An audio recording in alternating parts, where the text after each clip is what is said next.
الحمدللہ نحمدہ ونصلی ونسلم علی رسولہ الکریم اللہم رب اشرح لی صدری ویسر لی امری واحلل عقدۃ من لسانی یفقہوا قولی اما بعد فاعوذ باللہ من الشیطان الرجیم بسم اللہ الرحمن الرحیم ورفعنا لک ذکرک صدق اللہ مولانا العظیم وصدق رسولہ النبی الکریم الامین ونحن علی ذالک لمن الشاہدین والشاکرین والحمد للہ رب العالمین۔ اللہ جل جلالہ وعم نوالہ واعظم شانہ وجل ذکرہ کی حمد اور اس کے پیارے حبیب لبیب نبی کریم رؤوف الرحیم علیہ افضل الصلاۃ والتسلیم کی ثنا و توصیف بیان کرنے کے بعد میں نے آپ احباب ذی وقار کے سامنے قرآن مجید فرقان حمید کی ایک آیہ مقدسہ و متبرکہ حصول برکت کے لیے تلاوت کرنے کا شرف حاصل کیا۔ اس سے قبل کہ میں آپ احباب کی خدمت میں اپنی عقیدتوں کا اظہار کروں، اللہ رب العزت کی بارگاہ میں خلوص دل خلوص نیت کے ساتھ یہ دعا کرتا ہوں کہ مجھے حق کہنے، حق پڑھنے، حق سنانے کی توفیق نصیب فرمائے، اور اللہ تبارک و تعالی ہم سب کو ہمارے پڑھنے سننے کے صدقے حضور علیہ الصلاۃ والسلام کا سچا عشق عطا فرمائے، کیونکہ آپ تمام احباب کے علم میں ہے کہ آج میں جو آپ کی خدمت میں حاضر ہوا ہوں تو وہ اعلیٰ حضرت عظیم البرکت عظیم المرتبت پروانہ شمع رسالت الشاہ امام احمد رضا خان علیہ رحمۃ الرحمن کے کلام سنانے کے لیے حاضر ہوا ہوں، اور مقصد یہی ہے کہ جو اچھے ہوتے ہیں ان کا انداز جب اختیار کیا جاتا ہے تو اچھوں کے انداز کے صدقے اللہ تبارک و تعالی اچھوں میں شمار فرما دیتا ہے۔ جو نیک لوگ ہوتے ہیں ان کی نقالی کرنے سے اللہ تبارک و تعالی نیک میں شمار فرما دیتا ہے۔ اور بات اگر حضور کے ذکر کی جائے تو قرآن نے فرما دیا وَرَفَعْنَا لَكَ ذِكْرَكَ، کہ اے محبوب ہم نے آپ کے لیے آپ کے ذکر کو بلند فرما دیا ہے۔ اللہ نے نعمتیں تو ہمیں بھی عطا فرمائی ہیں، اللہ نے ہمیں چہرہ عطا فرمایا، آنکھیں عطا فرمائی، سننے کی نعمت عطا فرمائی، بولنے کی نعمت عطا فرمائی، چکھنے کی نعمت عطا فرمائی۔ یہ ساری نعمتیں تو ہیں، اللہ تبارک و تعالی نے ہمیں اور آپ کو بھی تو شہرتیں عطا فرمائی ہیں، لیکن اللہ تبارک و تعالی نے ہم میں سے کسی کو یہ نہیں کہا کہ بندو تمہیں جو شہرت دی گئی ہے، تمہیں جو عزت دی گئی ہے، تمہیں جو نعمتیں دی گئی ہیں تمہارے لیے دی گئی ہیں، بلکہ جب محبوب کریم صلی اللہ علیہ وسلم کی بات آئی تو فرمایا کہ اے محبوب ہم نے آپ کے لیے آپ کے ذکر کو بلند فرمایا ہے، جو کچھ عطا فرمایا ہے یہ آپ کی رضا کے لیے، آپ کی چاہت کے لیے، آپ کی منشا کے لیے عطا فرمایا ہے۔ تو یہ کلام نبی کریم صلی اللہ علیہ وسلم سے ہوا تو یہ کمال حضور کو عطا کیا گیا۔ اور میں عرض کرنا چاہتا ہوں کہ نبی کے ذکر کی بلندیاں اتنی ہیں کہ اللہ نے نبی کو تو بلند کر دیا، نبی کے ذکر کو تو بلند کر دیا ہے، کمال یہ ہے کہ جو نبی کا ذکر محبت سے کرتا ہے اللہ دنیا و آخرت میں اس کو بھی بلندی عطا فرماتا ہے۔ آپ دیکھیں کس کو بلندی عطا فرمائی۔ حضرت ابو بکر صدیق رضی اللہ تعالی عنہ نے محبت سے حضور کا ذکر کیا تو اللہ نے ان کو صدیق اکبر ہونے کا شرف عطا فرما دیا۔ حضور صلی اللہ علیہ وسلم کا ذکر حضرت عمر فاروق نے کیا تو عدل انصاف کرنے والا، حق اور باطل کے درمیان سب سے بڑا فرق کرنے والا فاروق اعظم ہونے کا شرف عطا فرما دیا۔ حضور علیہ الصلاۃ والسلام کا ذکر جب حضرت عثمان رضی اللہ تعالی عنہ نے کیا تو آپ کو دو نوروں والا ذوالنورین ہونے کا شرف عطا فرما دیا۔ جب آپ نے ذکر حضور علیہ الصلاۃ والسلام کا ذکر حضرت علی المرتضیٰ رضی اللہ تعالی عنہ نے کیا تو آپ کو حیدر کرار شیر خدا ہونے کا شرف عطا فرما دیا، مولائے کائنات بنا دیا۔ اور پھر جب آپ کا ذکر آپ کے پیارے نواسوں نے کیا تو اللہ تبارک و تعالی نے حضور کے ذکر کے صدقے جنت کے نوجوانوں کا سردار ہونے کا شرف عطا فرما دیا۔ یہ کمال تو ہے حضور کے ذکر کا۔ بزرگوں نے ذکر کیا، جب یہ ذکر عبد القادر جیلانی رحمۃ اللہ تعالی علیہ نے کیا تو زمانے کی مدد کرنے والا غوث اعظم بنا دیا۔ جب یہ ذکر معین الدین علیہ رحمہ نے کیا تو آپ کو غریبوں کو نوازنے والا غریب نواز ہونے کا شرف عطا فرما دیا۔ اور میں کہنا چاہتا ہوں کہ جب یہ ذکر خادم حسین رضوی علیہ الرحمہ نے کیا تو سارے عالم کے دلوں میں محبتوں کا سمندر امنڈ آیا، امیر المجاہدین ہونے کا شرف عطا فرما دیا۔ تو یہ ذکر ہے، یہ نام کوئی کام بگڑنے نہیں دیتا، بگڑے بھی بنا دیتا ہے بس نام محمد صلی اللہ علیہ وسلم۔ تو حضور سے محبت کیجئے، حضور کا ذکر کیجئے، حضور علیہ الصلاۃ والسلام کے ذکر کو اپنی پہچان بنائیے۔ تو جب اپنی پہچان بنائیں گے اور پھر ساری زندگی جب یہ کہیں گے کہ انہیں جانا انہیں مانا، نہ رکھا غیر سے کام، تو کیا ہوگا؟ پھر یہ شرف عطا کیا جائے گا کہ آپ بھی کہیں گے کہ للہ الحمد میں دنیا سے مسلمان گیا۔ تو یہ نبی کریم صلی اللہ علیہ وسلم کے ذکر کی برکتیں ہیں۔ تو الحمدللہ آج آپ احباب کی خدمت میں کلام رضا، اسی نیت کے ساتھ کہ اللہ ہم سب کو اعلیٰ حضرت عظیم البرکت فاضل بریلوی رحمۃ اللہ تعالی علیہ کا کلام سن کر اپنے دل میں نبی کی جو محبت ہے اس میں مزید اضافہ کیا جائے۔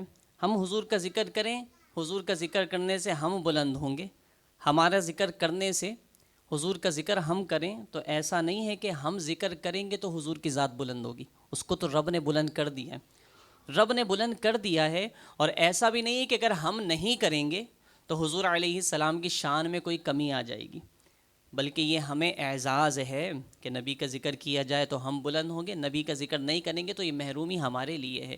اللہ تبارک و تعالی ہم سب کو اعلیٰ حضرت عظیم البرکت فاضل بریلوی رحمۃ اللہ تعالی علیہ کے صدقے حضور صلی اللہ علیہ وسلم کی سچی محبت اور حضور کا سچا عشق عطا فرمائے۔ اسی دعا، اسی تمنا، اسی آرزو اور اسی خواہش کے ساتھ آپ تمام احباب مل کر درود پاک کا نذرانہ پیش کیجئے۔ پڑھیے صلی اللہ علیہ یا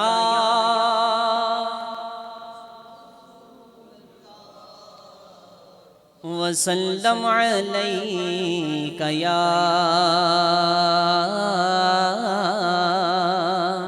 حبیب اللہ، صلی اللہ علیک یا رسول اللہ، پڑھیے وسلم علیک یا حبیب اللہ۔ اللہ کی سرتابہ قدم شان ہے یہ،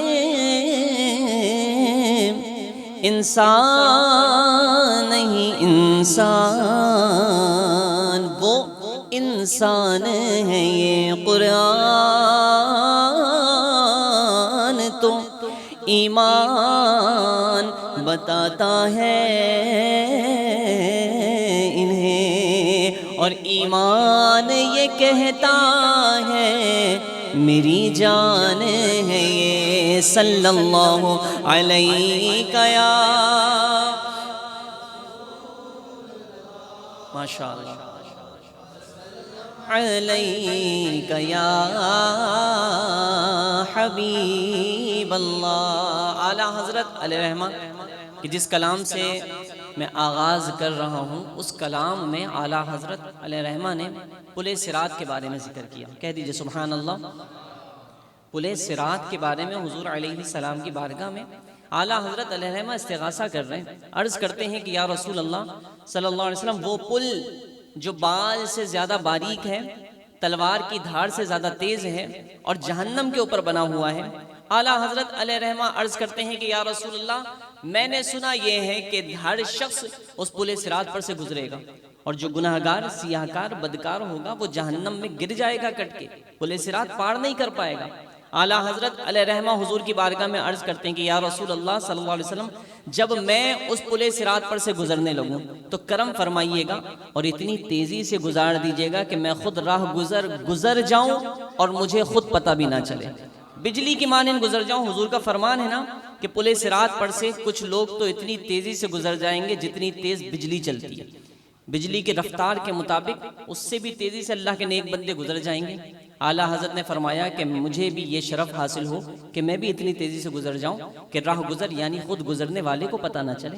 دوسرے مصرے میں اعلیٰ حضرت علیہ الرحمہ فرماتے ہیں کہ حضور صلی اللہ تعالی علیہ وسلم شب معراج پر آسمانوں پر گئے، پہلے آسمان، دوسرے آسمان، تیسرے آسمان، تو جبریل علیہ السلام جو ہیں وہ حضور صلی اللہ علیہ وسلم کے ساتھ ساتھ تھے۔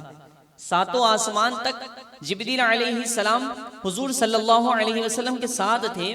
جب ساتواں آسمان آیا اور اس سے آگے جبریل کا جو مقام ہے سدرۃ المنتہا آیا تو جبریل علیہ السلام وہاں رک گئے اور عرض کرنے لگے کہ یا رسول اللہ صلی اللہ علیہ وسلم اب یہاں سے میں ایک قدم بھی آگے نہیں جا سکتا. اگر جاؤں گا تو میرے پر اور بال جل جائیں گے. نبی کریم صلی اللہ علیہ وسلم کا کس بارگاہ میں جب یہ انداز حضرت جبریل نے پیش کیا تو صدیق اکبر رضی اللہ تعالی عنہ نے بھی یہ جبریل علیہ السلام کا انداز سنا. قربان جائیے جبریل علیہ السلام کی محبت پر اور صدیق اکبر رضی اللہ تعالی عنہ کو جو نبی کریم صلی اللہ علیہ وسلم سے عشق، محبت، الفت، انسیت ہے، اس کے بارے میں جب سنا کہ جبریل یہ کہہ رہے ہیں کہ آگے جاؤں گا تو میرے پر اور بال جل جائیں گے، حضور سے عرض کرنے لگے حضور وہ تو جبرائیل تھے کہ اپنے پر اور بال جلنے کی وجہ سے آگے جانے سے معذرت کر لی. خدا کی قسم اگر میں ہوتا تو فنا ہونے کے لیے تیار تو ہو جاتا لیکن آپ کا ساتھ چھوڑنے کے لیے تیار نہ ہوتا. یہ محبت اللہ نے صدیق اکبر کو عطا فرمائی. اسی لیے ایسے ہی تھوڑی یار غار کہہ دیا، ایسے ہی تھوڑی حضور نے اپنے پہلو میں جگہ عطا فرمائی. محبت دیکھی تو اللہ کے نبی صلی اللہ علیہ وسلم نے صدیق پر کرم فرمایا. جبریل علیہ السلام نے حضور کی بارگاہ میں عرض کی بہرحال کہ میں آگے جا نہیں سکتا، میرے پر اور بال جل جائیں گے.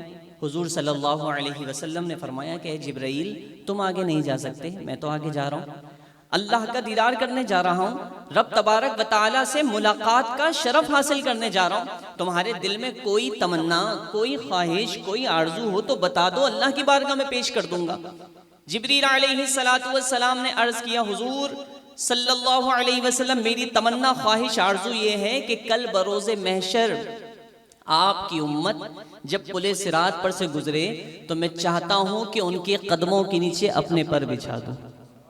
جبریل علیہ السلام، پل صراط آپ نے اندازہ کیا کہ پل صراط بال سے زیادہ باریک ہے، تلوار کی دھار سے زیادہ تیز ہے، لیکن جبریل علیہ السلام عرض کرتے ہیں کہ میں چاہتا ہوں کہ پل صراط پر سے گزرنے والے آپ کے امتی کے قدموں کے نیچے اپنے پر بچھا دوں. اور جبریل علیہ السلام کے پر کتنے؟ حضور صلی اللہ علیہ وسلم نے فرمایا کہ جبرائیل کے 600 پر ہیں. کتنے؟ 600 پر ہیں، لیکن ان 600 میں سے سارے نہیں بلکہ صرف ایک پر کھول دے اگر تو مشرق سے لے کر مغرب تک پوری دنیا ڈھک جائے. یہ جبریل علیہ السلام کے پر کی ایک پر کی یہ لمٹ ہے، یہ اس کی بناوٹ ہے. تو سوچئے 600 پر کتنے بڑے ہوں گے. اعلیٰ حضرت علیہ رحمہ نے لیکن جب یہ دیکھا کہ جبریل ہمارے گندے قدموں کے نیچے اپنے پر بچھانے کی خواہش کر رہے ہیں تو اعلیٰ حضرت علیہ رحمہ نے پھر بارگاہ رسالت میں عرض کی کہ حضور کرم فرمائیے جب جبریل ہمارے گندے قدموں کے نیچے اپنا پر بچھائیں تو کرم فرمائیے گا اتنی تیزی سے گزار دیجئے گا کہ ہم جبریل کے پر سے گزر بھی جائیں اور جبریل کو پتہ بھی نہ چلے. اب آپ دیکھیے کلام اعلیٰ حضرت اور کمال اعلیٰ حضرت کہ اتنی طویل گفتگو کو اعلیٰ حضرت علیہ رحمہ نے اپنے صرف ایک شعر میں بیان فرما دیا. گویا کہ کہتے ہیں نا دریا کو کوزے میں بند کر دیا. سنیے اعلیٰ حضرت کیا فرماتے ہیں. کہتے ہیں پل سے اتارو راہ گزر کو خبر نہ ہو. کہہ دیجئے سبحان اللہ. اتارو راہ گزر کو خبر نہ ہو اور جبریل پر بچھائے تو پر کو خبر نہ ہو. جبریل پر بچھائے تو پر کو خبر نہ ہو. کہہ دیجئے سبحان اللہ. اور یہ استغاثہ ہے نا بارگاہ رسالت میں کہ یا رسول اللہ صلی اللہ علیہ وسلم جبریل پر بچھائیں تو ہم اتنی تیزی سے گزر جائیں کہ پر کو زور سے کہیے خبر نہ ہو. تو یہ استغاثہ ہم بھی کہہ رہے ہیں، آپ بھی کہیے، کیا پتہ کس کی زبان سے نکلا ہوا یہ جملہ بارگاہ رسالت میں مقبول ہو جائے اور ہم واقعی اتنی تیزی سے گزر جائیں کہ جبریل اگر پر بچھائیں تو ان کو پتہ بھی نہ چلے اور ہم پل صراط پار کر لیں. مل کر کہہ دیجئے جبریل پر بچھائیں تو پر کو خبر نہ ہو. جبریل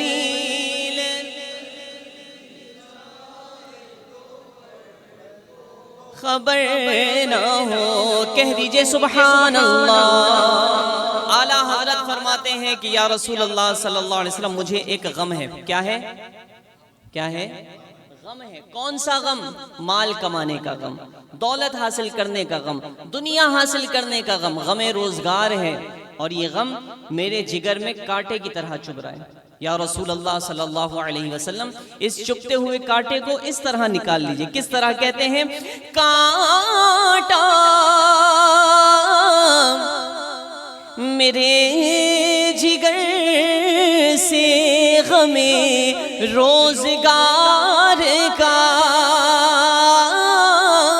کانٹا میرے جگر سے غم روزگار کا، یوں کھینچ لیجیے کہ جگر کو خبر نہ ہو، یوں کھینچ لیجیے کہ جگر کو خبر نہ ہو، کہیں جبریل پر بچھائے بر نہ ہو، جبریل پر بچھائے تو پر کو۔ نعرہ رسالت، نعرہ رسالت، نعرہ رسالت۔ ہم یا رسول اللہ کہتے ہیں، حضور کو پکارتے ہیں، تو کیا حضور سنتے ہیں؟ بالکل سنتے ہیں۔ اعلیٰ حضرت فرماتے ہیں دور و نزدیک کے سننے والے وہ کان، کان لعل کرامت پہ لاکھوں سلام۔ فریاد امتی جو کرے حال زار میں، ممکن نہیں کہ خیر بشر کو خبر نہ ہو۔ یا نبی نسخہ تسخیر کو میں جان گیا، اس کو سب مان گئے، آپ کو جو مان گیا، بس ارادے سے ہی موجوں کا ہوا کام تمام۔ یا نبی کہنا ہی چاہا تھا کہ طوفان گیا، فریاد امتی جو کرے حال زار میں، ممکن نہیں کہ خیر بشر کو نہ ہو، ممکن نہیں کہ خیر بشر کو خبر نہ ہو، کہیں جبریل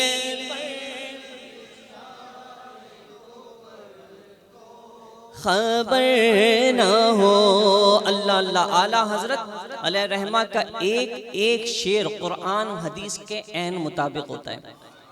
ایک مرتبہ حضور صلی اللہ علیہ وسلم نے حضرت علی المرتضی رضی اللہ تعالی عنہ سے فرمایا کہ یا علی ان ابا بکر و عمر سیدہ کہول اہل الجنہ، کہ اے علی حضرت ابو بکر صدیق اور حضرت عمر فاروق رضی اللہ تعالی عنہ یہ دونوں جنت کے مردوں کے سردار ہیں۔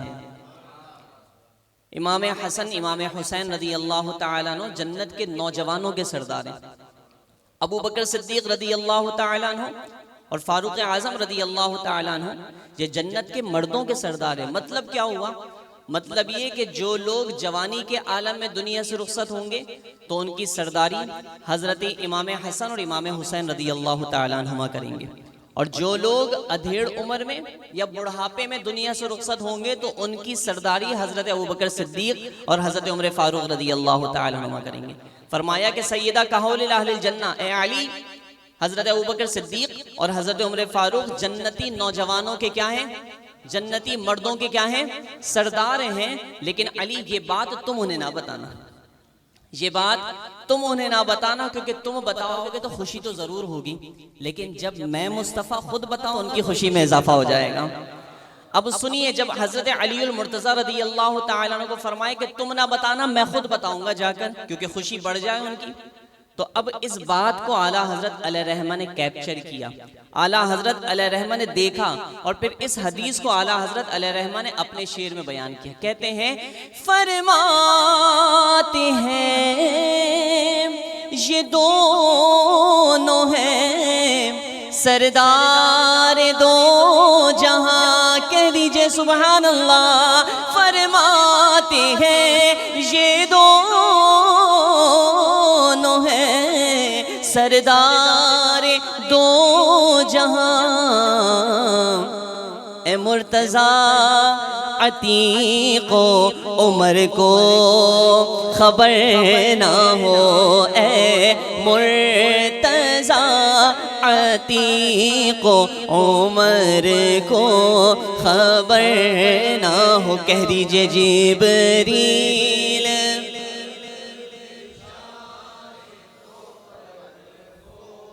خبر نہ ہو، جبریل پر بچھائے تو پر کو خبر نہ ہو، کہہ دیجئے سبحان اللہ۔ بہت نفیس شعر، نازک نفیس شعر جسے آپ کہیں، اگر آپ شاعری کو سمجھتے ہیں اور کچھ اویئرنیس رکھتے ہیں تو آپ کو مزہ آئے گا یہ شعر سن کر۔ اعلیٰ حضرت علیہ رحمہ کا یہ شعر سنانے سے پہلے میں آپ کو بتاؤں کہ جب آپ کسی چیز کو دیکھتے ہیں، آپ کو وہ چیز اچھی لگتی ہے، بھلی لگتی ہے، خوبصورت لگتی ہے، اور آپ کو وہ شے آپ کو پسند آتی ہے، تو نظروں کو دیکھنے کے بعد نظر جب اس شے کو دیکھتی ہے تو پھر وہ شے گھر میں جگہ بناتی ہے۔ گھر کیا ہوتا ہے؟ دل میں جگہ بناتی ہے۔ تو دل میں داخل ہونے کا راستہ اعلیٰ حضرت فرماتے ہیں کہ نظروں سے۔ کہاں سے؟ آنکھوں سے ہے، نظروں سے ہے، تو دل میں داخل ہونے کا راستہ۔ اب اعلیٰ حضرت فرماتے ہیں کہ اے خار طیبہ، پھول کی بات نہیں کر رہے بلکہ کہہ رہے ہیں کہ پھول کیا دیکھوں میری آنکھوں میں، دشت طیبہ کے خار پھرتے ہیں۔ پھول کیا دیکھوں؟ حضور علیہ السلام کے در کے خار اتنے حسین ہیں کہ میں کہیں اور کے پھول کی طرف توجہ ہی نہیں کرتا، حضور کے در کے خار میں ہی وہ لطف اور وہ حسن ہے کہ جو پھولوں میں بھی نہیں ہے۔ تو اب کہتے ہیں کہ اے خار طیبہ، مجھے تجھ سے بڑی محبت ہے، تجھ سے بڑی محبت ہے، آ میرے دل میں آ جا۔ لیکن دل میں داخل ہونے کا راستہ کہاں سے؟ آنکھوں سے ہے۔ تو کہتے ہیں میں مدینے سے دور ہوں، اس دوری کی وجہ سے میری آنکھیں نم ہیں، میری آنکھیں تر ہیں، تو اپنے دامن کو ذرا سمیٹ کر آنا، کہیں ایسا نہ ہو میرے دیدہ تر کی وجہ سے تیرا دامن گیلا ہو جائے۔ اب اس بات کو سنیے، اعلیٰ حضرت نے کیا شاہکار انداز میں بیان کیا۔ کہتے ہیں اے خار طیبہ دیکھ کے دامن نہ بھیگ جائے، یوں دل میں آ کے دیدائے تر کو خبر نہ ہو، یوں دل میں آ کے دیدائے تر کو خبر نہ ہو، کہیں جبریل پر بچھائے تو پر کو نہ ہو، جبریل پر بچھائے تو پر کو ہو، کہہ دیجئے سبحان اللہ، بآواز بلند کہہ دیجئے سبحان اللہ۔ اعلیٰ حضرت علیہ رحمہ کا یہ شعر حاصل کلام، ویسے تو میں کہتا ہوں کہ جب کوئی شاعر کوئی کلام لکھتا ہے تو اس کلام میں ایک شعر پر بڑی محنت کرتا ہے، اور جس شعر پر محنت کرتا ہے نا بہت زیادہ، تو اس شعر کو حاصل کلام کہتے ہیں۔ نعت خواہ اندہ حضرات بیٹھے ہیں یہاں پر، اس بات کو سمجھیں گے، تو اس ایک شعر کو حاصل کلام کہتے ہیں۔ لیکن بعد جب اعلیٰ حضرت علیہ رحمہ کے کلام کی آئے تو اعلیٰ حضرت کے کلام کو دیکھا جائے تو ایسا لگتا ہے سارے ہی شعر حاصل کلام ہیں، سارے شعر حاصل کلام شعر لگتے ہیں، لیکن سنیے یہ کلام حقیقت میں سارے اشعار پر اعلیٰ حضرت علیہ رحمہ کا یہ شعر بڑا وزنی لگتا ہے کہ اعلیٰ حضرت فرماتے ہیں، وہ شعر سنانے سے پہلے میں آپ کو بتانا چاہتا ہوں کہ وہ کس چیز کا نچوڑ ہے، کہ حضور صلی اللہ تعالی علیہ وسلم کو جانور سجدہ کیا کرتے تھے، درخت سجدہ کیا کرتے تھے۔ اعلیٰ حضرت علیہ رحمہ فرماتے ہیں صحابہ اکرام نے دیکھا کہ جانور سجدہ کر رہے ہیں، درخت سجدہ کر رہے ہیں، اچھا یہ بات بھی سمجھیے کہ یہ سجدہ کون سا تھا؟ سجدے کی دو قسم ہیں، ایک کسی کو تعظیم کے لائق سمجھ کر سجدہ کرنا، اور ایک کسی کی عبادت کرتے ہوئے سجدہ کرنا، کسی کو معبود سمجھ کر سجدہ کرنا۔ تو اللہ کے سوا کسی اور کو معبود سمجھ کر سجدہ کرنا یہ تو ہمیشہ سے حرام ہے اور ہمیشہ حرام رہے گا، لیکن کسی کی تعظیم کرتے ہوئے سجدہ کرنا، یہ پچھلی امتیں اپنے نبیوں کو سجدہ تعظیمی کیا کرتی تھیں۔ فرشتوں کو جو حکم دیا کہ آدم کو سجدہ کرو، وہ سجدہ تعظیمی تھا، آدم کو معبود نہیں بنا دیا تھا، بلکہ آدم کی عظمت کرتے ہوئے تعظیم کرتے ہوئے سجدہ کرنے کا حکم تھا، اور سجدہ تعظیمی تھا۔ تو پچھلی امتیں اپنے نبیوں کو تعظیمی سجدہ کرتی تھی، سجدہ تعظیمی کرتی تھی، تو وہ اجازت تھی، لیکن حضور علیہ الصلوۃ والسلام کی شریعت میں اب سجدہ معبودی ہو یا سجدہ تعظیمی ہو، اللہ کے سوا کسی اور کو کسی بھی قسم کا سجدہ نہیں کیا جائے گا۔ حضور علیہ الصلوۃ والسلام کے صحابہ نے جب دیکھا کہ آپ کو جانور سجدہ کرتے ہیں، درخت سجدہ کرتے ہیں، تو صحابہ اکرام نے بھی عرض کی کہ حضور ہم بھی آپ کو سجدہ کرنا چاہتے ہیں۔ اللہ کے نبی صلی اللہ علیہ وسلم نے منع فرمایا اور فرمایا نہیں، میری شریعت میں اب یہ مجھے روا نہیں ہے، پسند نہیں ہے کہ کوئی سجدہ تعظیمی بھی مجھے کرے۔ تو اب کیا کیا جائے؟ اعلیٰ حضرت کہتے ہیں میرا بھی دل چاہتا ہے، میرا بھی دل چاہتا ہے کہ سجدہ کروں، اب کیا کیا جائے؟ جب سجدہ کر نہیں سکتے تو کیا کریں؟ میں آپ سے سوال کرتا ہوں، جواب دیں گے؟ کہ میں سیدھا کھڑا ہوں اور سیدھے کھڑے کھڑے بولوں کہ بھئی میں نے سجدہ کر لیا، مان لیں گے آپ؟ کیوں؟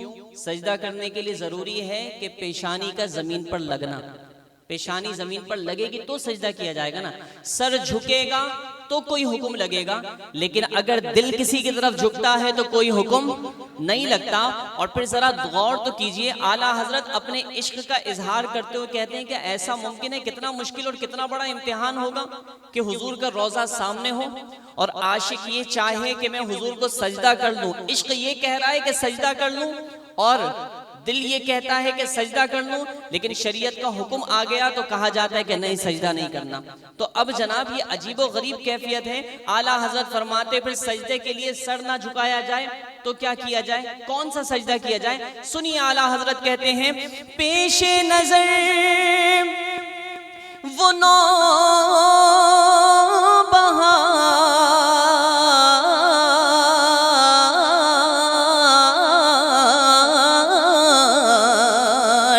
سجدے کو دل ہے بے قرار، روکیے سر کو روکیے، ہاں یہی امتحان ہے شوق دل، یہ سجدہ گر کو روا نہیں۔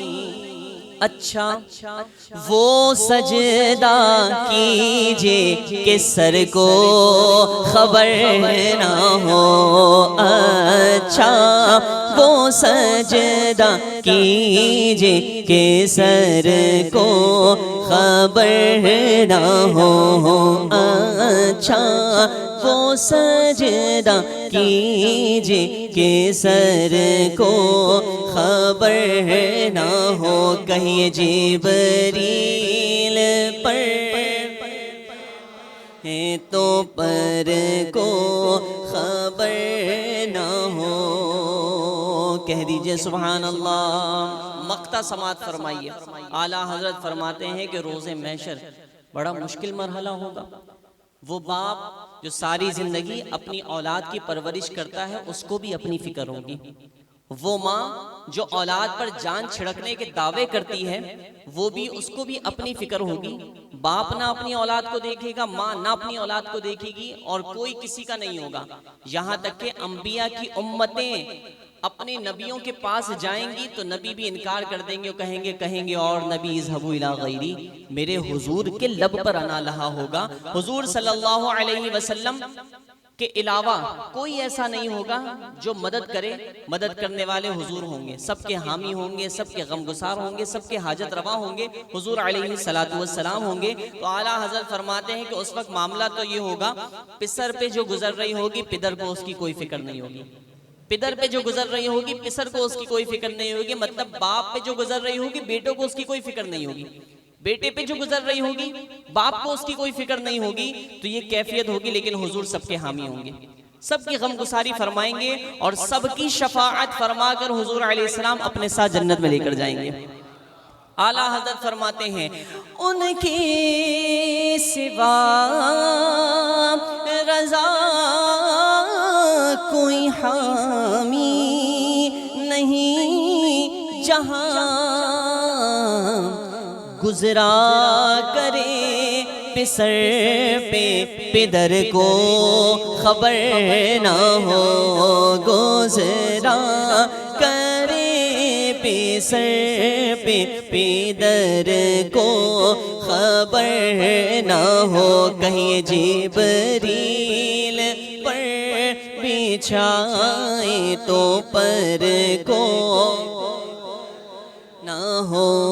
جبریل پر بچھائے تو پر کو خبر نہ ہو.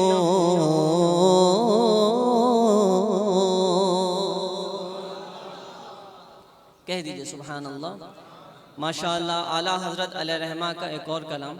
اور الحمدللہ ہمیں اس طرح کی محفل بسا اوقات کمی نصیب ہوتی کہ جہاں یہ فرمائش کو بھی اعلیٰ حضرت بھی سنائیں. تو ماشاءاللہ اللہ میں قربان ہمارے ذیشان بھائی کے ذوق پر کہ آپ نے ماشاءاللہ فرمائشیں کی. اللہ تبارک و تعالی ہم سب کو اعلیٰ حضرت علیہ رحمہ کی سچی محبت عطا فرمائے، کیونکہ جس کو اعلیٰ حضرت کی محبت نصیب ہو گئی انشاءاللہ اس کو نبی کی محبت نصیب ہو گئی. تو اعلیٰ حضرت علیہ رحمہ کا ایک اور بہت خوبصورت کلام کہ حضور صلی اللہ علیہ وسلم کے پاس ایک صحابی رسول آئے اور وہ آ کر عرض کرنے لگے کہ یا رسول اللہ صلی اللہ علیہ وسلم، میری بیٹی کی شادی ہے اور سارے سامان کا تقریباً انتظام ہو گیا ہے، لیکن صرف خوشبو رہ گئی ہے. کہہ دیجئے سبحان اللہ. خوشبو رہ گئی. حضور صلی اللہ علیہ وسلم فرمائے کہ کل آنا اور بڑے منہ والی شیشی لے کر آنا. حضور علیہ السلام کے پاس وہ اگلے دن آئے. بعض روایتوں میں وہ صحابی ہیں، بعض روایتوں میں صحابیاں ہیں. وہ اگلے دن تشریف لے کر آئے تو اب اللہ کے نبی علیہ السلام کو کثرت سے پسینہ مبارک آیا کرتا تھا. حضور صلی اللہ علیہ وسلم نے اپنے بازو مبارک سے پسینہ نچوڑا. اتنا پسینہ نکلا کہ وہ شیشی منہ تک بھر گئی. فرمائے کہ جاؤ لے جاؤ اور یہ بطور تحفہ اپنی صاحبزادی کو دے دینا. فرماتے ہیں کہ جب میں نے اپنی صاحبزادی کو وہ شیشی دی جو پسینے مبارک کی تھی. بھئی سوال یہ ہے کہ پسینے سے تو ہمارے اور آپ کا پسینہ ہو تو اسمیل آتی ہے، بدبو آتی ہے. ہمارے سے پسینہ آئے تو اگر جب تک عطر کا استعمال نہ ہو تو کوئی قریب بیٹھنے کے لیے تیار نہیں ہوتا. یہ ہماری کیفیت ہے. لیکن نبی کریم صلی اللہ علیہ وسلم کے پسینے مبارک میں بطور عطر حضور نے پیش کیا اور فرمایا کہ جاؤ دے دو. جب ان کی صاحبزادی نے وہ عطر لگانا شروع کیا تو گھر ایسا معطر ہو گیا کہ پورے علاقے میں وہ گھر خوشبو والا گھر سے مشہور ہو گیا تھا.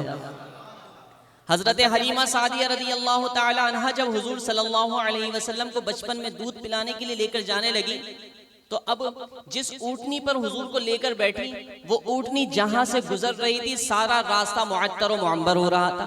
آپ کی سہیلیوں نے پوچھا کہ حلیمہ کون سا عطر لگایا ہے؟ کہا کہ نہیں میں نے تو کوئی عطر نہیں لگایا. کہا یہ خوشبو کہاں سے آ رہی ہے؟ کہا کہ خوشبو میرے پاس سے نہیں آ رہی، یہ جو بچہ ہے اس کے جسم سے خوشبوؤں کی لپیٹیں آ رہی ہیں. حضرت عتبہ رضی اللہ تعالی عنہ ان کے جسم سے خوشبو آتی تھی. نبی کریم صلی اللہ علیہ وسلم کے صحابی تھے. آپ کی زوجہ ام عاصمہ نے پوچھا کہ اے عتبہ تم کون سا مہنگا عطر لگاتے ہو کہ تمہارے جسم سے اتنی خوشبو آتی ہے؟ کہتے ہیں نہیں میں تو کوئی مہنگا عطر نہیں لگاتا، میں تو سادہ تیل لگاتا ہوں۔ پوچھا کہ پھر اتنی خوشبو کہاں سے آتی ہے تمہارے پاس سے؟ تم کو پتا ہے کہ جس محفل میں چلے جاؤ اور تمہاری خوشبو سے وہ محفل معطر ہو جاتی ہے، ایسا کون سا عطر لگاتے ہو؟ کہا کہ نہیں، بات اصل میں یہ ہے کہ ایک مرتبہ میرے جسم میں دانے پھنسے پھوڑے نکل آئے تھے اور درد شدید تھا، اسی درد کے عالم میں حضور علیہ السلام کی خدمت میں حاضر ہو گیا۔ نبی کریم صلی اللہ علیہ وسلم کے پاس گیا، حضور سے عرض کرنے لگا کہ یا رسول اللہ صلی اللہ علیہ وسلم درد بہت شدید ہے، تکلیف بہت زیادہ ہے، کرم فرمائیے۔ حضور صلی اللہ علیہ وسلم نے فرمایا کہ عتبہ لیٹ جاؤ۔ کہتے ہیں میں نے قمیض اتاری، سطر ڈھانپا اور لیٹ گیا۔ اللہ کے نبی صلی اللہ علیہ وسلم نے میرے جسم پر اپنا لعاب دہن لگانا شروع کیا۔ کہتے ہیں حضور نے لعاب دہن لگانا شروع کیا، درد بھی جاتا رہا، زخم بھی جاتا رہا، نشان بھی جاتا رہا۔ وہ دن ہے، آج کا دن ہے، میرے جسم سے خوشبوئیں آ رہی ہیں۔ حضرت سمرہ رضی اللہ تعالی عنہ دوپہر کے وقت حضور علیہ السلام ان کے گھر قیلولہ کے لیے، آرام کے لیے تشریف لایا کرتے تھے، اور حضور کے آنے سے پہلے یہ حضور کے بستر کا انتظام کر دیا کرتی تھی، کبھی حضور کو انتظار نہیں کرنا پڑا۔ حضرت سمرہ رضی اللہ تعالی عنہ سے پوچھا کہ تم کو پتہ کیسے چل جاتا ہے، پہلے سے انتظام کیسے کر دیتی ہو؟ تو کہنے لگی کہ حضور صلی اللہ علیہ وسلم جب گلی کے کونے میں آتے ہیں نا تو مجھے حضور کی خوشبو آنے لگتی ہے، تو حضور کی خوشبو سے میں سمجھ جاتی ہوں تو حضور تشریف لا رہے ہیں، بستر کا انتظام کر دیتی ہوں، تو نبی جہاں سے گزرتے وہ راستے معطر و معمر ہو جاتے۔ اعلیٰ حضرت علیہ رحمہ حضور کا اتنا عظیم معجزہ پڑھیں، سنیں، دیکھیں، اور پھر اس کے باوجود اعلیٰ حضرت کا کلام حرکت میں نہ آئے، ایسا کیسے ہو سکتا ہے؟ بریلی کے تاجدار نے حضور کی اس شان کو اپنے شعر میں لکھا، بلکہ پورا کلام لکھ دیا اور فرمایا ان کی مہک نے دل کے غنچے کھلا دیے ہیں، ان کی مہک نے دل کے غنچے کھلا دیے ہیں، جس راہ چل دیے ہیں میرے آقا، جس راہ چل دیے کوچے بسا دیے ہیں، ان کی مہک نے دل کے غنچے دیے ہیں، بولو ان کی مہک نے دل کے دیے ہیں۔ آزار کہتے ہیں تکلیف کو، آزار کسے کہتے ہیں؟ تکلیف کو کہتے ہیں۔ یا رسول اللہ صلی اللہ علیہ وسلم ایک ہمارے دل کا مرض کیا ہے، اس کی تکلیف کیا ہے، اس کی تکلیف کی حیثیت بھی کیا ہے؟ آپ کی شان تو یہ ہے کہ آپ نے مردوں کو زندگی عطا فرما دی ہے۔ کون مردے؟ قرآن فرماتا ہے سم بکم عمی فہم لا یرجعون، فرمایا کہ یہ جو کفار و مشرکین ہیں نا، اگرچہ ان کے پاس کان بھی ہیں سننے کے لیے، ان کے پاس زبان بھی ہے بولنے کے لیے، ان کے پاس آنکھیں بھی ہیں دیکھنے کے لیے، اس کے باوجود قرآن نے فرمایا یہ اندھے ہیں، گونگے ہیں، بہرے ہیں۔ کیا وجہ ہے؟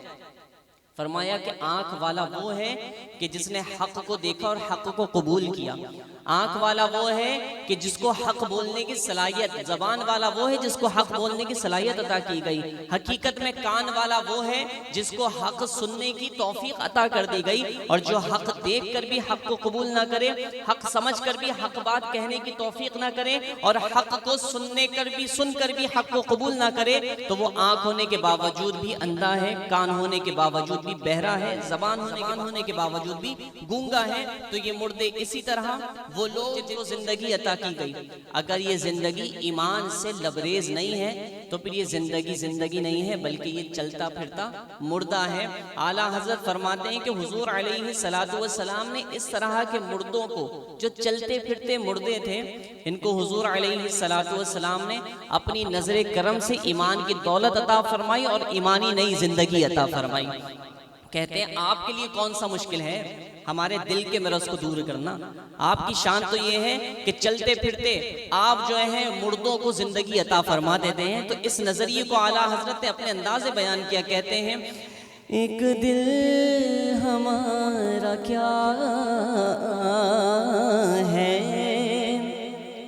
آزار اس کا کتنا، ایک دل ہمارا کیا ہے، آزار اس کا کتنا، تم نے تو چلتے پھرتے میرے آقا، تم نے تو چلتے پھرتے مردے جلا دیے ہیں، ان کی مہک نے دل کے غنچے دیے ہیں، ان کے نثار کوئی کیسے ہی رنج میں ہو، کہہ دیجئے سبحان اللہ۔ حضور کی یاد آ جائے تو پھر کوئی غم نہیں رہتا۔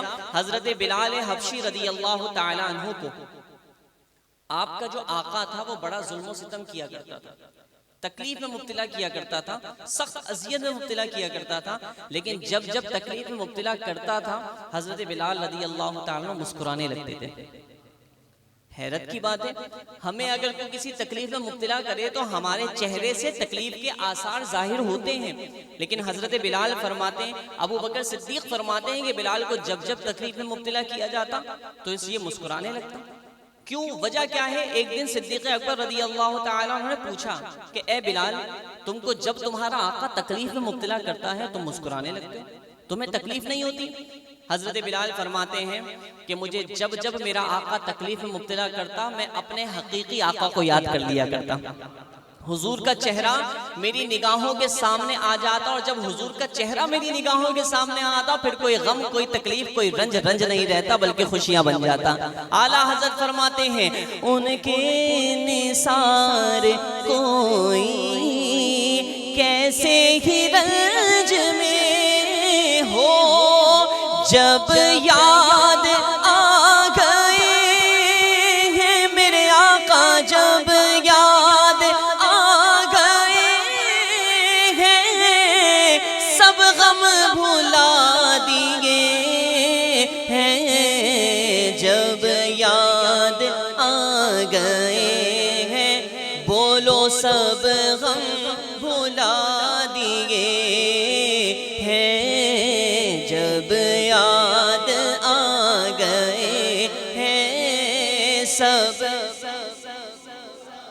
ہو نہ ہو آج کچھ میرا ذکر حضور میں ہوا، ورنہ خوشی میری طرف دیکھ کے مسکرائی کیوں، دل بھی ہے شاد شاد، طبیعت ہے پربہار، لگتا ہے آج میری مدینے خبر گئی، ان کے نثار کوئی کیسے ہی رنج میں ہو، جب یاد آ گئے ہیں میرے آقا، جب یاد آ گئے ہیں سب غم بھلا دیے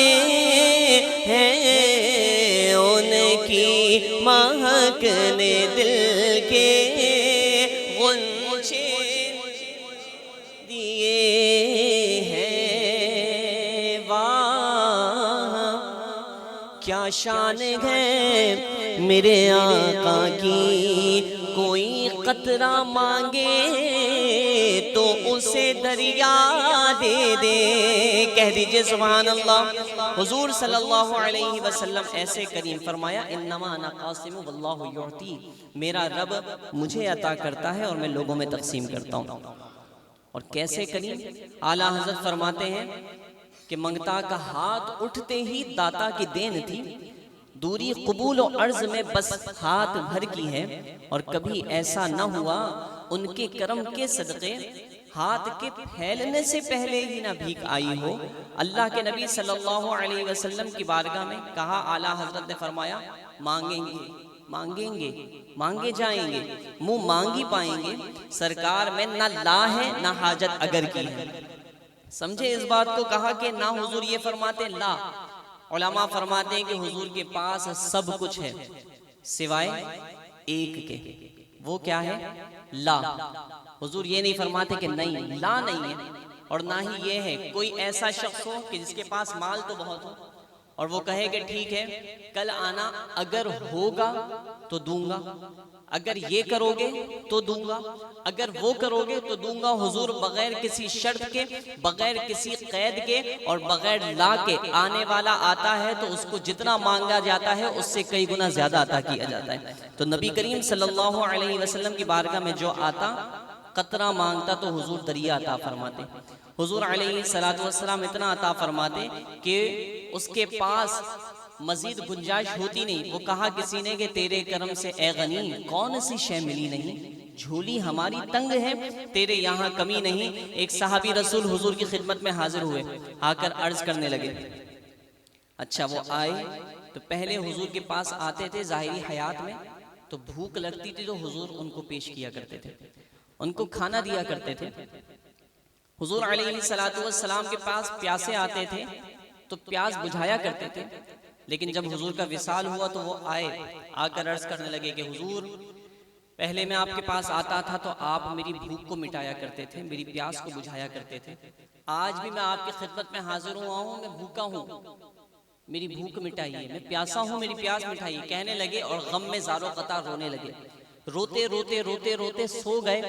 سوئے تو نبی کریم صلی اللہ علیہ وسلم خواب میں تشریف لے کر آئے اور ان کو ہاتھ میں مسلم روٹی عطا فرمائی۔ کہتے ہیں بھوک ایسی تھی کہ میں خواب میں ہی کھانا شروع کر دیا، میں نے خواب میں کھاتا رہا، آدھی روٹی کھا گیا، آنکھ کھلی تو آدھی تو کھا گیا تھا، آدھی میرے ہاتھ میں موجود تھی۔ تو یہ نبی کریم صلی اللہ علیہ وسلم کو اللہ نے یہ کمال عطا فرمایا کہ جو مانگتا، قرآن نے فرما دی نا وَأَمَّا السَّائِلُ فَلَا تَنْهَرْ، کہ اے محبوب جو آپ کے پاس مانگنے والا آئے اس کو منع مت کریں۔ یہ صرف زندگی سے ہی تعلق نہیں رکھتی بلکہ حضور علیہ السلام ظاہری زندگی چھوڑنے کے بعد، پردہ فرمانے کے بعد بھی آج بھی اگر کوئی مانگتا ہے تو اسے عطا کیا جاتا ہے۔ اور پھر حضرت ابو ہریرہ رضی اللہ تعالیٰ عنہ، یہ تو وہ صحابی ہیں جو حضور کے پاس رہتے تھے، حضور علیہ السلام کے پاس رہتے، اور کیسے آئے حضور کے پاس؟ کہتے ہیں کہ ایک مرتبہ میں حضور کی خدمت میں آیا تو رو رہا تھا زار و قطار۔ اللہ کے نبی صلی اللہ علیہ وسلم نے پوچھا کہ ابو ہریرہ کیوں رو رہے ہو؟ کہا کہ یا رسول اللہ صلی اللہ علیہ وسلم میری والدہ آپ کو بڑی گالیاں بکتی ہیں، مجھ سے رہا نہیں جاتا، دیکھا نہیں جاتا، آج چھوڑ کر آ گیا۔ کہا کہ حضور بڑی تکلیف میں ہے، میں بڑی تکلیف میں ہوں، چھوڑ کر آ گیا ہوں۔ حضور نے فرمایا کہ چھوڑ کر آ تو گئے ہو تو پھر پریشان کیوں؟ آ گئے تو آ گئے، اب کیا رو رہے ہو؟ کہا کہ حضور میں رو اس لیے رہا ہوں کہ میں والدہ کا خیال آتا ہے، پہلے میں والدہ کے پاس تھا، اس کو بھوک لگتی تھی تو میں کھانا کھلایا کرتا تھا، پیاس لگتی تھی تو میں پانی پلایا کرتا تھا، اس کی دیگر ضروریات کو میں پورا کیا کرتا تھا۔ آج بھوک لگے گی تو کھانا کون کھلائے گا، پیاس لگے گی تو پانی کون پلائے گا، اس کی دیگر ضرورتوں کو پورا کون کرے گا؟ حضور نے فرمایا ابو ہریرہ چاہتے کیا ہو؟ حضرت ابو ہریرہ کہتے ہیں کہ میں نے عرض کیا کہ یا رسول اللہ صلی اللہ علیہ وسلم آپ میری والدہ کے لیے دعا کے لیے ہاتھ کیوں نہیں اٹھاتے؟ اجابت کا جوڑا، عنایت کا صحرا، دلہن بن کے نکلی دعائیں محمد۔ حضور علیہ السلام کی دعا میں ایسا اثر ہے، وہ جانتے تھے کہ نبی دعا کے لیے ہاتھ اٹھائے دعا رد ہو جائے، ایسا ہو نہیں سکتا۔ حضرت ابو ہریرہ رضی اللہ تعالیٰ عنہ نے عرض کی تو حضور نے فوراً دعا کے لیے ہاتھ اٹھائے، اور یہاں حضور نے دعا کے لیے ہاتھ اٹھائے، ابو ہریرہ بڑے خرامہ دھیمے دھیمے چلا کرتے تھے۔ جیسے ہی حضور نے دعا کے لیے ہاتھ اٹھائے تو ابو ہریرہ دوڑتے ہوئے جلدی جلدی قدم بڑھاتے ہوئے اپنے گھر کی طرف جانے لگے۔ کسی نے پوچھا کہ اے دھیمی چال چلنے والے، آج اتنی تیزی سے کہاں جا رہے ہو؟ ابو ہریرہ کہنے لگے مجھے روکو مت، مجھے دیکھنے دو، میں دیکھنا چاہتا ہوں کہ ابو ہریرہ پہلے گھر پہنچتا ہے یا مصطفیٰ کی دعا پہلے گھر پہنچتی ہے۔ حضور صلی اللہ علیہ وسلم کے صحابی جب گھر پہنچے تو دروازہ کھٹکھٹایا، والدہ کے غسل کرنے کی آواز آ رہی تھی، فرمایا ابو ہریرہ آتی ہوں۔ دروازہ کھولا، ابو ہریرہ رضی اللہ تعالیٰ عنہ کے سامنے والدہ موجود تھی، اور پھر وہ اپنی زبان سے گالیاں نہیں بلکہ ان کی زبان پر کلمہ طیبہ جاری ہو گیا تھا۔ ابو ہریرہ نے کہا کہ اتنی جلدی اتنی بڑی چینجنگ تبدیلی؟ کہا کہ اے ماں بھی تھوڑی دیر پہلے تو اسی کلمے والے کو تو گالیاں بک رہی تھی، ابھی اچانک کلمہ کیسے جاری ہو گیا زبان پر؟ والدہ کہنے لگی کہ بچے خود ہی جاتا ہے دعائیں کرواتا ہے اور خود ہی کہتا ہے ماں کلمہ کیسے پڑھنے لگی ہے۔ تو یہ نبی کریم صلی اللہ علیہ وسلم کے پیارے صحابی حضور کے پاس رہتے، کہتے ہیں کبھی بھی بھوک لگتی کچھ کہتا نہیں، کبھی بھی پیاس لگتی حضور سے کبھی نہیں کہا کہ مجھے پیاس لگ رہی ہے میری پیاس بجھائیے، بھوک لگ رہی ہے کچھ کھانے کے لیے دے دیں۔ حضور میرا چہرہ دیکھتے تھے اور دیکھ کر سمجھ جاتے تھے کہ میرا ابو ہریرہ پیاسا ہے یا بھوکا ہے۔ ایک دن کہتے ہیں میں ایسی جگہ بیٹھ گیا جہاں لوگ گزر رہے تھے، راستے میں بیٹھ گیا میں، ابو بکر صدیق آنے لگے تو میں نے سوچا ان سے مسئلہ پوچھوں گا، مسئلہ بھی پتہ چل جائے گا، اور جب میری آواز میں نکاہت اور کمزوری دیکھیں گے تو مجھے سمجھ جائیں گے کہ میں بھوکا ہوں، مجھے کچھ کھانے کے لیے دے دیں گے۔ سوال پوچھا، ابو بکر صدیق نے جواب دیا اور وہ چلے گئے۔ عمر فاروق رضی اللہ تعالیٰ عنہ آئے، ان سے پوچھا سوال، یہی نیت تھی؟ سوال کا جواب بھی ملے گا، مسئلہ پتہ چلے گا، علم حاصل ہوگا اور پھر بھوک کا بھی اندازہ ہو جائے گا اور پھر یہ مجھے کھانے کے لیے پوچھ لیں گے۔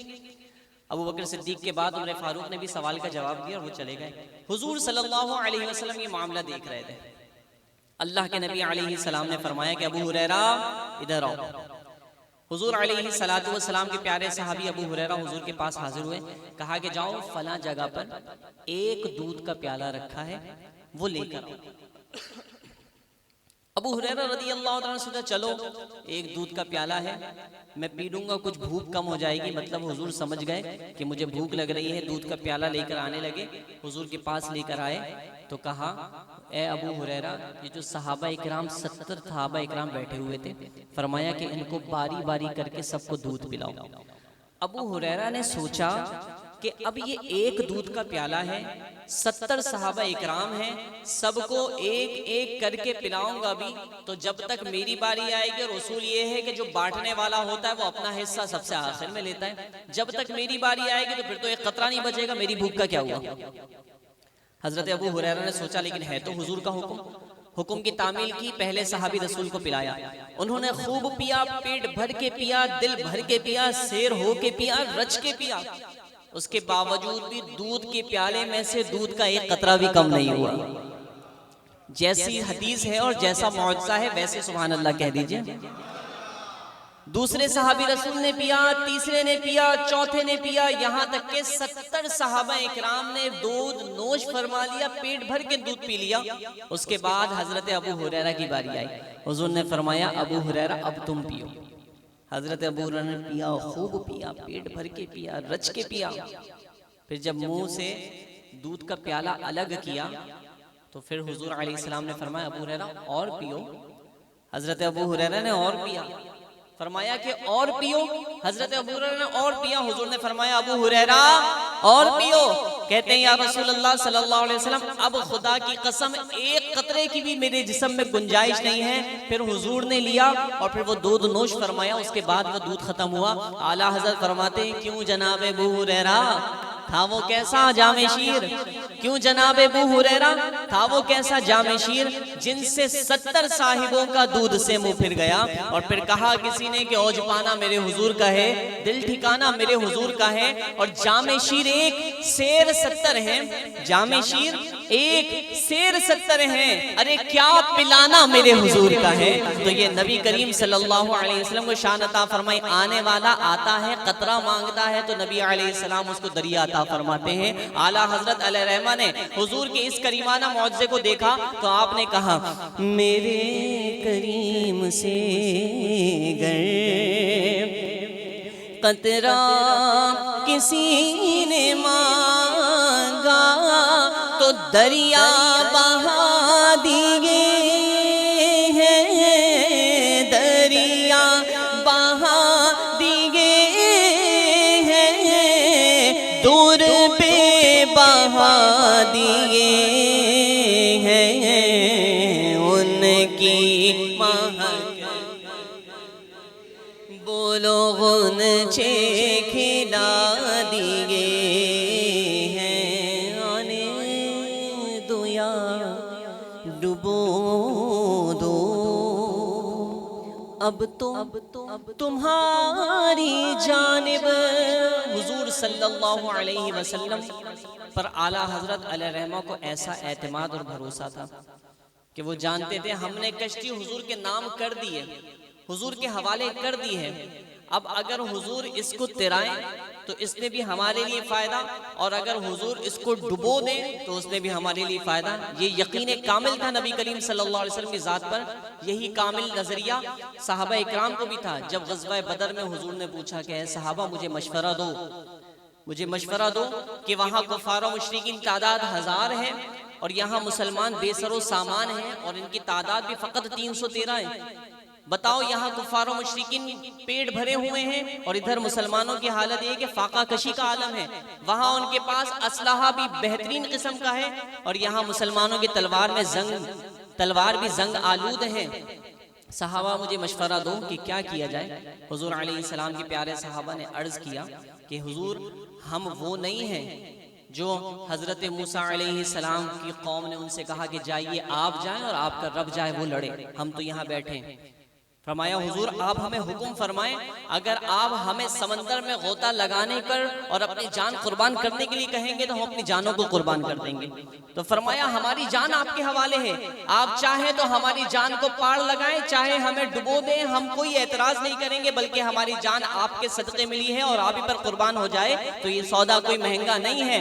اعلیٰ حضرت علیہ رحمہ نے اسی لیے فرمایا آنے دو یا ڈبو دو اب تو تمہاری جانب آقا کشتی تمہیں پہ چھوڑی، کشتی تمہیں پہ چھوڑی، لنگر اٹھا دیے ہیں ان کی مہک نے دل کے بولو غنچے کھلا دیے ہیں، ان کی مہک نے دل کے غنچے کھلا دیے ہیں۔ ملک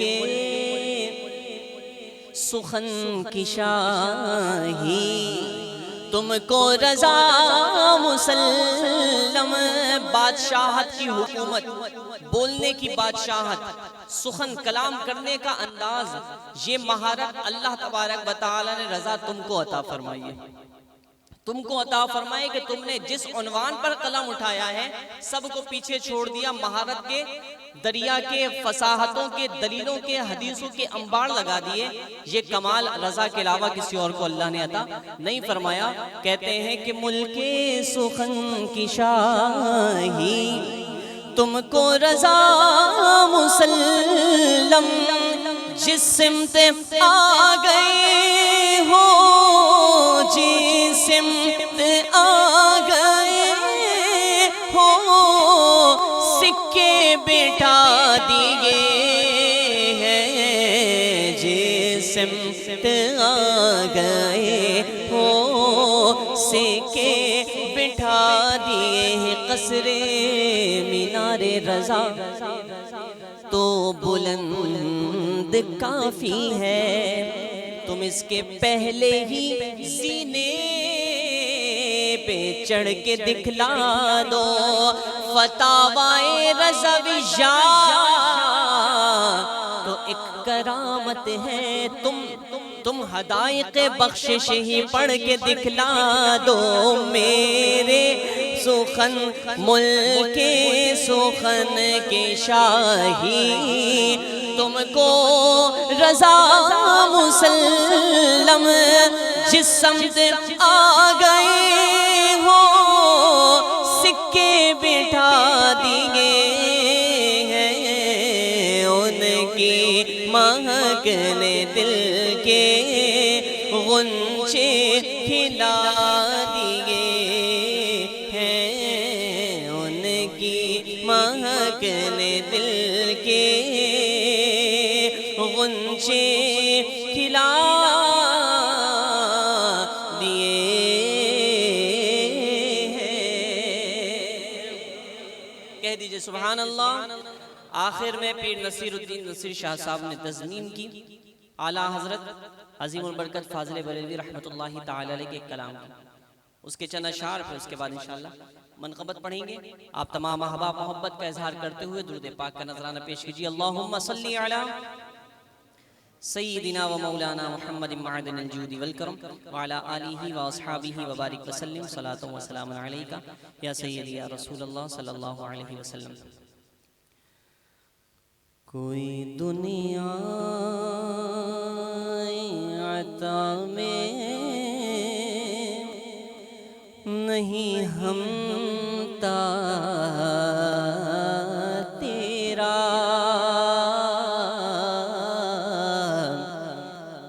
ہو جو حاتم کو میسر یہ نظارہ تیرا. کہہ اٹھے دیکھ کے بخشش میں یہ نظارہ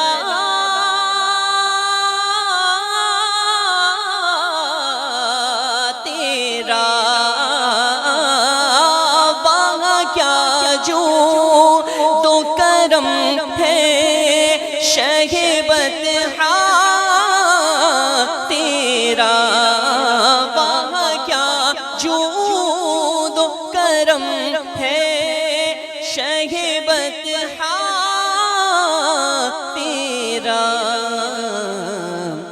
نہیں سنتا ہی نہیں مانگنے والا تیرا، نہیں سنتا گنے والا تیرا. کچھ ایسے لوگ بھی ہیں جو حضور کی شان کو نہیں سمجھتے یا سمجھتے ہیں لیکن قبول نہیں کرتے. حضور کو اپنے جیسا کہنا نعوذ باللہ یہ تو شریعت اسلام کے سراسر خلاف ہے نا. ہمارے جیسے حضور نہیں اور ہم حضور کے جیسے نہیں ہیں، لیکن اس کے باوجود بھی کچھ بشر ہونے کے ناطے تجھے خود سا جانے، اور کچھ محض پیامی خدا کا جانے. ان کی اوقات ہی کیا ہے کہ یہ اتنا جانے. فرش والے آقا فرش والے، فرش والے تیری شوقت کا علو کیا جانے. خسروا عرش پہ اڑتا ہے پھریرا تیرا.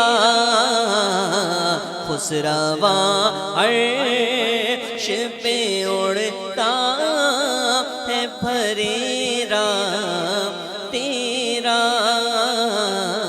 وہاں کیا جو دو کرم ہے شہ تیرا.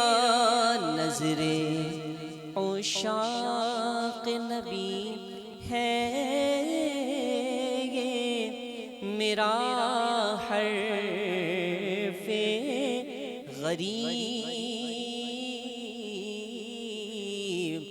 منبر و واز پہ لڑتے رہے آپس میں خطیب. حضور علیہ السلام کے بارے میں کہیں یہ نظریہ پیش کیا جاتا ہے نہیں وہ تو ہمارے جیسے ہیں، کچھ کر نہیں سکتے، ان کو کوئی اختیار نہیں ہے نعوذ باللہ. اور کچھ یہ کہتے ہیں کہ نبی کریم صلی اللہ علیہ وسلم کو مالک کیوں کہا، وہ تو مالک نہیں ہے، مالک تو اللہ ہے. بھئی اعلیٰ حضرت علیہ رحمہ نے حضور علیہ السلام کو فرمایا کہ یا رسول اللہ میں آپ کو مالک ہی کہوں گا. کیا کہوں گا؟ مالک کہوں گا. کیوں؟ بھئی بندہ جس سے محبت کرتا ہے تو اس کی ساری شے محبوب کی ہی ہوتی ہیں، اور جب محبت کرنے میں باری ہو، محبوب اور محب میں آپس میں تیرا میرا نہیں ہوتا کہ یہ تیرا ہے، اتنا میرا ہے، اتنا تیرا ہے، نہیں، بلکہ جو کچھ میرا ہے وہ سب کچھ تیرا ہے، یہ ہوتی ہے حقیقی محبت۔ اسی وجہ سے اعلیٰ حضرت علیہ الرحمہ نے کہا کہ ممبر پر خطیب لڑتے رہیں، وہ چاہے کچھ بھی ثابت کرتے رہیں کہ حضور کو مالک نہیں کہنا چاہیے، مختار کل نہیں کہنا چاہیے، بے مثل و بے مثال نہیں کہنا چاہیے، لیکن حقیقت تو یہی ہے کہ تم کچھ بھی کہتے رہو، شریعت اسلام نے ہمیں نظریہ یہی دیا ہے کہ جو کچھ رب کا ہے یہ اکرام ہے مصطفیٰ پر خدا کا، کہ سب کچھ خدا کا ہوا مصطفیٰ کا۔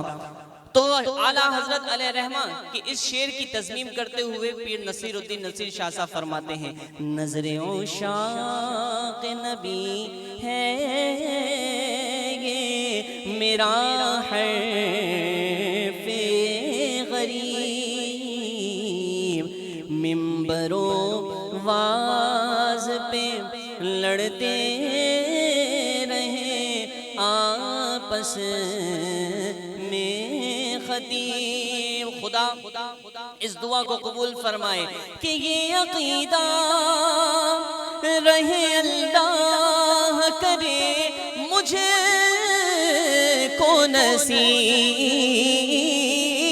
میں تو مالک ہی کہوں گا کہ ہو مالک کے حبیب آقا، میں تو مالک ہی کہوں گا کہ ہو مالک کے حبیب،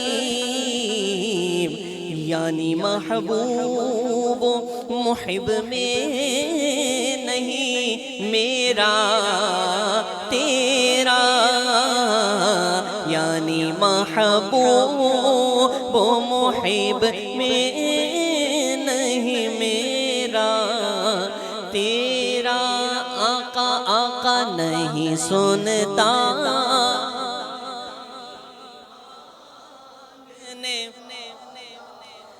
تیرا، تجھ سے ہر چند وہ ہے قدر و فضائل میں رفیع،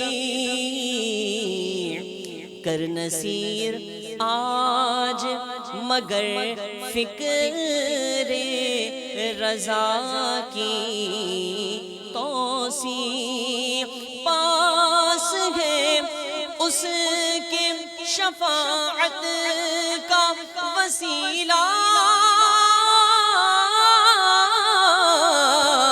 بھی وقی، تیری سرکار میں لاتا ہے رضا اس کو شفیع، جو میرا غوث ہے اور لاڈلا بیٹا تیرا، جو میرا غوث ہے اور لاڈلا بیٹا تیرا، واہ کیا جود و کرم ہے شہ بطحا تیرا، نہیں سنتا ہی نہیں مانگنے والا تیرا،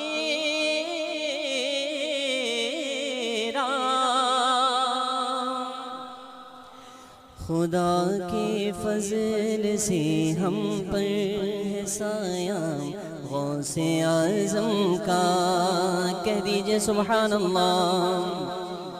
بھائی اب تو کمرہ بھی بھر گیا، کہہ دیجئے سبحان اللہ۔ خدا کے فضل سے ہم پر کا، خدا کے فضل سے ہم پر ہے سایہ غوث اعظم کا، ہمیں دونوں جہاں میں ہے سہارا غوث اعظم کا، ہمیں دونوں جہاں میں ہے سہارا غوث اعظم کا، ہمیں دونوں جہاں میں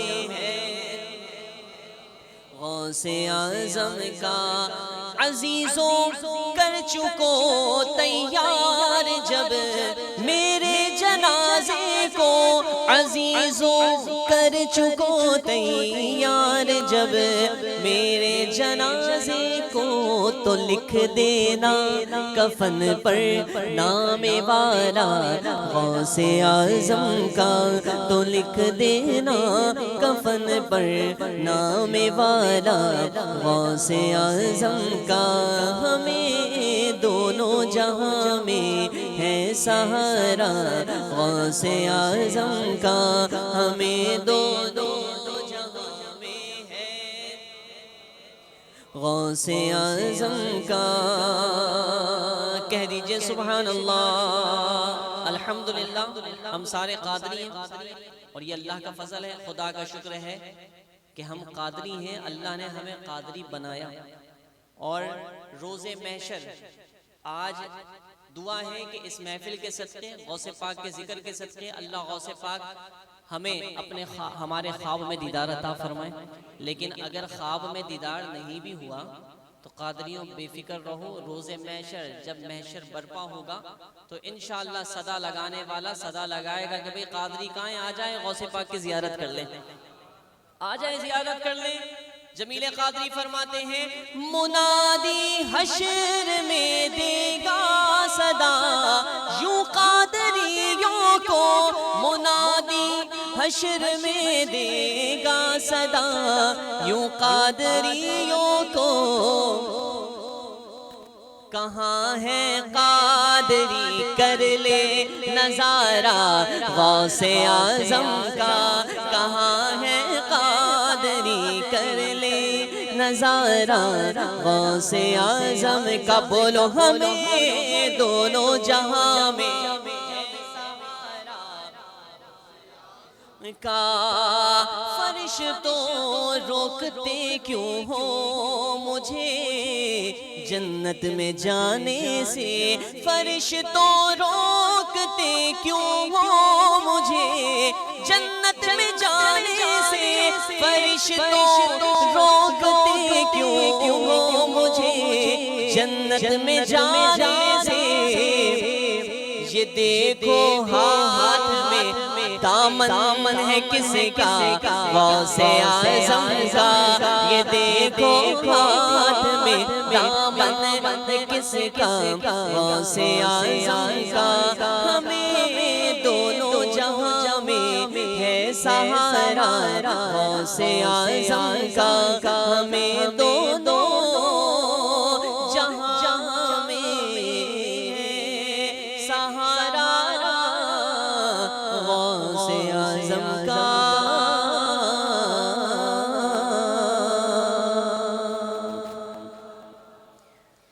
مصطفیٰ جانے رحمت پہ لاکھوں سلام، شمع بز میں ہدایت پہ لاکھوں سلام، شمع بز میں ہدایت پہ لاکھوں سلام، جی سوہانی گھڑی چمکا طیبہ کا چاند، اس دل افروز ساعت پہ لاہم فتح باب نبوت پہ بے حد درود، فتح باب نبوت پہ بے حد درود، ختم دور رسالت پہ لاکھوں سلام، مصطفیٰ جانے رحمت پہ لاکھوں سلام، شمع بز میں ہدایت سلام، جن کا منبر بنی گردنے اولیاء، اس قدم کی کرامت پہ لاکھوں سلام غوث اعظم امام متوں کا بنوں کا غوث اعظم امام متوں کا بنوں کا جلوہ شان قدرت پہ لاکھوں سلام مصطفیٰ جان رحمت پہ لاکھوں سلام شمع فضل میں ہدایت پہ لاکھوں سلام مجھ سے خدمت کے قدسی کہے ہر رضا مصطفیٰ جان رحمت پہ لاکھوں سلام جس نے ختم نبوت پہ پہرا دیا جس نے ختم نبوت پہ پہرا دیا ایسے خادم کی خدمت پہ لاکھوں سلام مصطفیٰ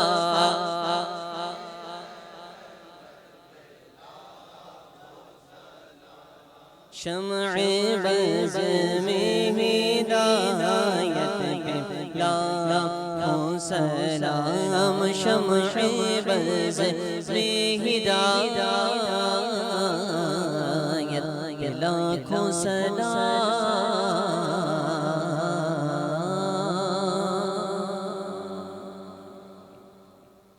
اللهم صل على سيدنا ومولانا محمد وبارك وسلم وصلوا عليه اللهم ربنا آتنا في الدنيا حسنة وفي الآخرة حسنة وقنا عذاب النار وقنا عذاب القبر وقنا عذاب الحشر وقنا حساب الميزان یا الہ العالمین یا مالک و مولا اپنے محبوب علیہ الصلوۃ والسلام کے صدقے ہماری اس محفل کو اپنی بارگاہ میں قبول و منظور فرما الہ العالمین ہمارے پڑھنے میں سننے میں سنانے میں سمجھنے میں سمجھانے میں کوئی غلطی خطا سرزد ہو گئی ہو تو اپنی رحمت کاملہ کے صدقے معاف فرما یا الہ العالمین اس محفل پاک کے صدقے مولا ہم سب پر اپنا خاص فضل و کرم فرما اس گھر پر اپنی خاص رحمت و برکتوں کا نزول فرما یا الہ العالمین یا مالک و مولا ان تمام نیک اعمال کا ثواب ہمارے ذیشان بھائی کے والد صاحب کو پیش کرتے ہیں قبول و منظور فرما یا الہ العالمین یا مالک و مولا ان کی حتمی بخشش و مغفرت فرما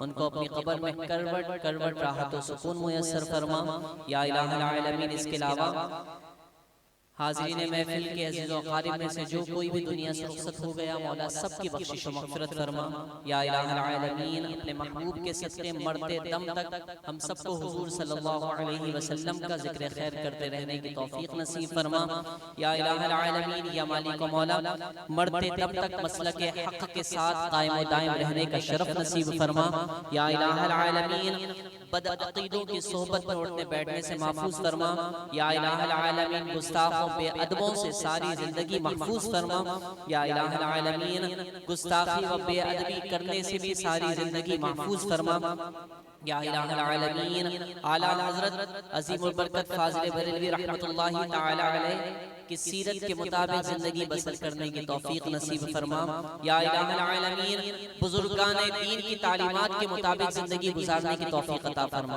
الہی نیک بندوں کے ذکر خیر کے واسطے ہم سب کو فرائض و واجبات کی پابندی کا ذوق نصیب فرما نمازوں کی پابندی کا شوق نصیب فرما یا الہی والدین کی اطاعت و فرمانبرداری کا شرف نصیب فرما یا الہ العالمین چھوٹوں پر شفقت اور بڑوں کے ساتھ ادب و احترام کے ساتھ پیش آنے کی توفیق نصیب فرما الہی ہمارے اخلاق ہمارے کردار ہمارے احوال ہمارے افعال کو بہتر فرما یا الہ العالمین فقط تیری رضا کی خاطر نیک اعمال کرتے رہنے کی توفیق نصیب فرما دکھاوے و ریاکاری کے اعمال سے ساری زندگی کے لیے محفوظ فرما یا الہ العالمین ہمارے اعمال میں اخلاص نصیب فرما، ہم سب کو دین متین کی خلوص دل خلوص نیت کے ساتھ خدمت کرنے کی توفیق نصیب فرما یا الہ العالمین یا مالک و مولا۔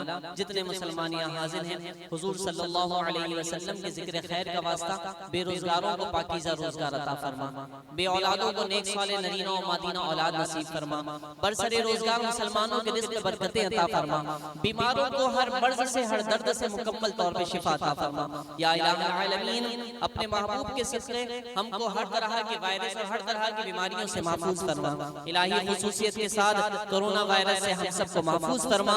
جو مسلمان اس وائرس میں مبتلا ہیں مولا ان کو شفائے کاملہ عاجلہ عطا فرما، جو اس وائرس کی وجہ سے دنیا سے رخصت ہو گئے مولا ان کو بلند و بالا مقام و مرتبے عطا فرما یا الہ العالمین یا مالک و مولا۔ وطن عزیز کی حفاظت فرما، ملک پاکستان کی حدوں کی حفاظت فرما یا الہی پاکستان میں نظام مصطفیٰ کو رائج اور قائم فرما یا الہ العالمین۔ ملک پاکستان میں عدل و انصاف کرنے والا، خوف خدا میں مستغرق رہنے والا، نبی صلی اللہ علیہ وسلم کے عشق میں ڈوبا رہنے والا حاکم عطا فرما یا الہ العالمین یا مالک و مولا۔ اپنے محبوب علیہ السلام کے صدقے ختم نبوت کے عقیدے پر ہم سب کو مرتے دم تک قائم رہنے کی توفیق نصیب فرما۔ اس ختم نبوت کے عقیدے کی مخالفت کرنے والے اور مخالفت کرنے والوں کی حمایت کرنے والوں کو تباہ و برباد فرما یا الہ العالمین یا مالک و مولا۔ ہمارے تمام علماء اہل سنت و مشائخ اہل سنت کا سایہ ہم سب کے سروں پر تادیر قائم و دائم فرما یا الہی وہ علماء جو دنیا سے رخصت ہو گئے مولا ان کی بخشش و مغفرت فرما۔ قبلہ امیر المجاہدین خادم حسین رضوی علیہ الرحمہ کے صدقے ہم سب کی بخشش و مغفرت فرما مولا ان کو اور بلند و بالا مقام و مرتبے عطا فرما یا الہ العالمین۔ قبلہ مفتی جمیل احمد نعیمی علیہ الرحمہ کی بخشش و مغفرت فرما یا الہ العالمین۔ قبلہ سید شاہ تراب الحق علیہ الرحمہ کی بخشش و مغفرت فرما۔